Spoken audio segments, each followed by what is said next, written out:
What's going on, guys? Mr. Draexzhan here, bringing you another journey to become champion. And we've got with us again special guest Draexzhan. What's going on, man? Oh, not much. I'm just commentating on videos. Now it looks like you're up against Scott, the fluffy enthusiast, next. Now on your journey to become champ. Hopefully, this episode goes longer than this one. Now, Scott, the fluffy enthusiast, his strategy says overpound the opponent with fluff. And if you show him your extreme fluff, you have the right to earn the fluffy badge. So let's look at his team first. He's got the Arcanine, the Altaria. Oh my gosh, he's got the Skunk Tank. He's got the Skunk Tank. He's got the Whimsicott, which can be deadly. He's got the Chinchino, and he's got, what is that? It looks like it is... It's Thundurus. It's Thundurus. And it is in normal form. Okay. Now, go ahead and tell everybody about your team and who you got on there. Well, I've got the same team I had in the last battle.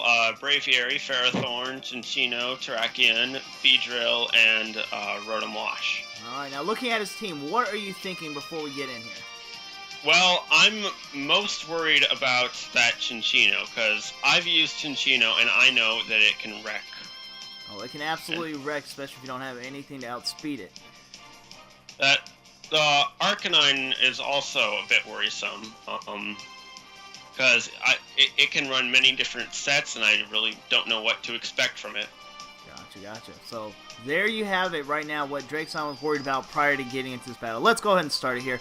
3, 2, 1, let's go. Alright, getting into this battle here with Scott the Fluffy Enthusiast. Scott is issuing a challenge, and you're going to lead out with Excalibur. Then... Okay, so Braviary is going to start off, and he's going to send out the Thundurus starting off immediately. And he's going straight for the T-Wave. Now, with Prankster, that allows for him to get that off first. So yeah, and I completely forgot about that. Oh, man, and you get the Parahack so far. And yeah. Then, wow, he's going to rain down a Thunderbolt now. Hopefully you survive it. No, you don't. Dang it. I promise Braviary's good. It just hasn't gotten a chance to shine. And I totally know what you're talking about there. Here comes Edaman. Edaman is your Rotom Wash, and he's going to go ahead and go straight for the taunt. Now, did he predict you? Unfortunately for him, no, but unfortunately for me, it didn't matter. He avoids the attack, and he's going to rain a Thunderbolt. Very curious that he stays in, but with that much damage, I guess it's okay. Gives a Hydro Pump his way. Now, he should be able to take that Hydro Pump pretty well. Or not. Jeez, taking so much damage. This Thunderbolt may take him out since he's got Life Orb on. Here comes that damage. Down goes Rotom Wash. And Thundurus is going to go down as well. At least you don't have to worry about Prankster priority moves now. So, immediately it's 4 to 5. What are you thinking at this point?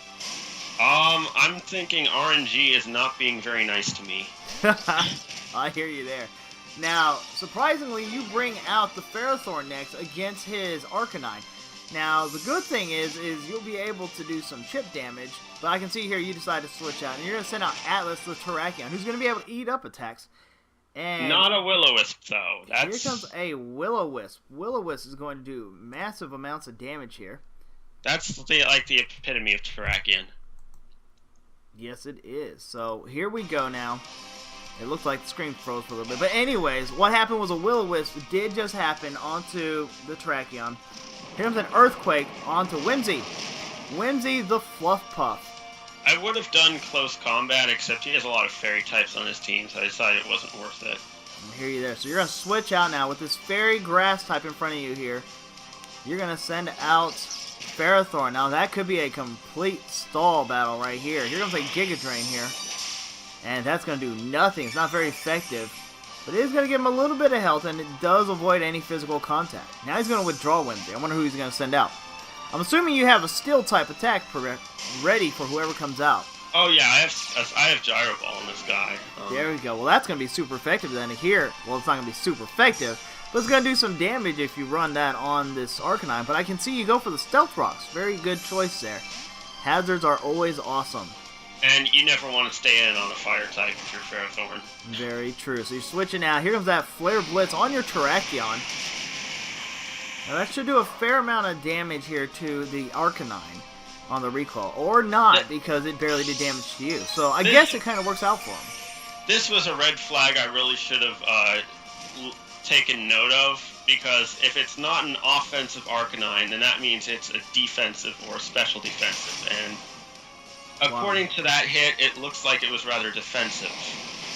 Very true. Could be. Here comes that Flare Blitz now. And that's not going to do much, but the burn is going to add up. Is it going to be enough to knock you out, though? I don't think so. But that lefties, that's usually a leftover set. He may have Morning Sun as well. Here goes that burn. You are going to survive. It may have extreme speed, not sure. There it is, the extreme speed. It's going to be enough to finish off Atlas. So I believe it is now 3-5 at this moment.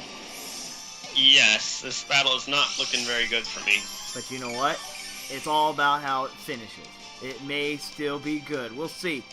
Here we go. Now here comes Peacock. Peacock comes in the Chinchino with the ribbon going. And he's going to withdraw Fuzzy Lumpkins. I like the name of his guy, Fuzzy Lumpkins. And here comes Skunk Tank. Oh no. Now what are you going to run with this Chinchino? Exactly this. Tail Slap. And it is not going to survive this. Tail Slap being brutal immediately. And Skunk Tanks goes down. Gets a little bit of aftermath damage, but that's not going to do much. If you did have a sash on it, it is going to break that sash. I don't have a sash, and quite frankly, it's because of that, it really doesn't matter if I have 1 health or full health, because Chinchino is frail. Chinchino is frail. Here comes Altaria now. And Peacock is going to be faster, but wow, Peacock avoids it. And here comes that Hyper Voice on Peacock, and Peacock goes down and out. Down goes Chinchino. So we're looking at a 2-4 right now, and here comes Lobotomy. But Lobotomy can pull it back for you. Here comes Mega Beedrill. I'm assuming you ran Protect the first turn? Of course. Of course. Beedrill is so vulnerable on the turn at Megas. It is, because it doesn't get that speed boost till the next turn. But there you go. You know you got a Flamethrower incoming, but you're going to go ahead and get this Stab Poison Jab off on this Altaria. Stab. It is Stab. Beedrill is all about Stab. I was going to say, it is Stab. I thought you said it wasn't Stab. I was like, it is Stab. Down goes the Altaria, and here comes Fuzzy Lumpkins. Going to take that damage here. Going to get an Intimidate. That is going to add up, but it's not going to do enough right here. You are going to switch out.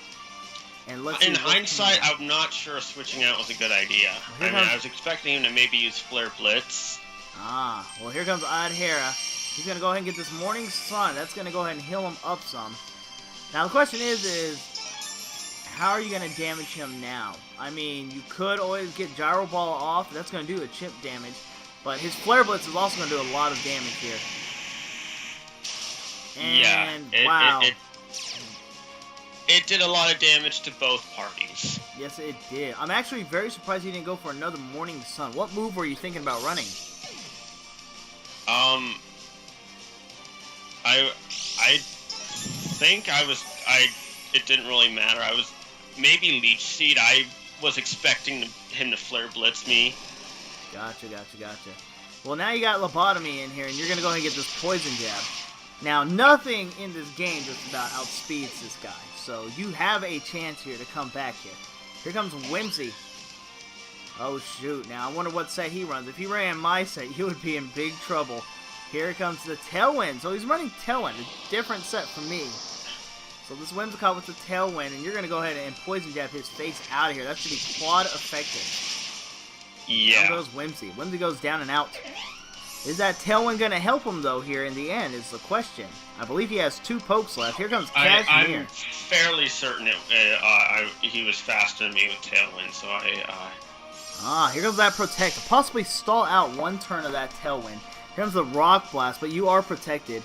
Here comes another double Protect hitting right here. That may be just enough to stall out all of the Tailwind here. Protected. It wasn't. And going for a triple, it's not enough. Here comes the Rock Blast. Rock Blast is going to connect. Oh, and it is going to destroy. It looks like it's going to wreak havoc here on Lobotomy.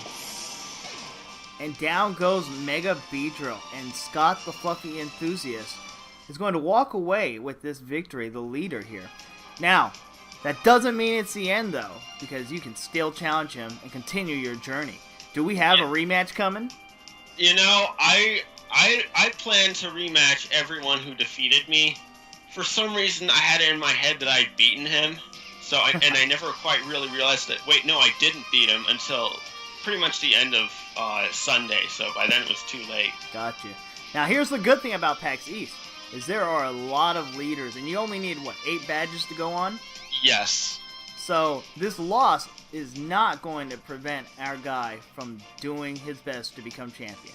And But you know what? It could be a learning lesson for everybody else. Chinchino is deadly. And, you know, there was a lot of RNG that was not in my favor in this battle. Both me and Scott agreed on that. So in the end, this battle of fluff was a close shave. Badoom. Alright guys, remember the road may be rough, but the journey will be unforgettable. If you guys haven't done so yet, hit that like button, share this video. And from me and Draexzhan, guys, y'all have a good one. See ya!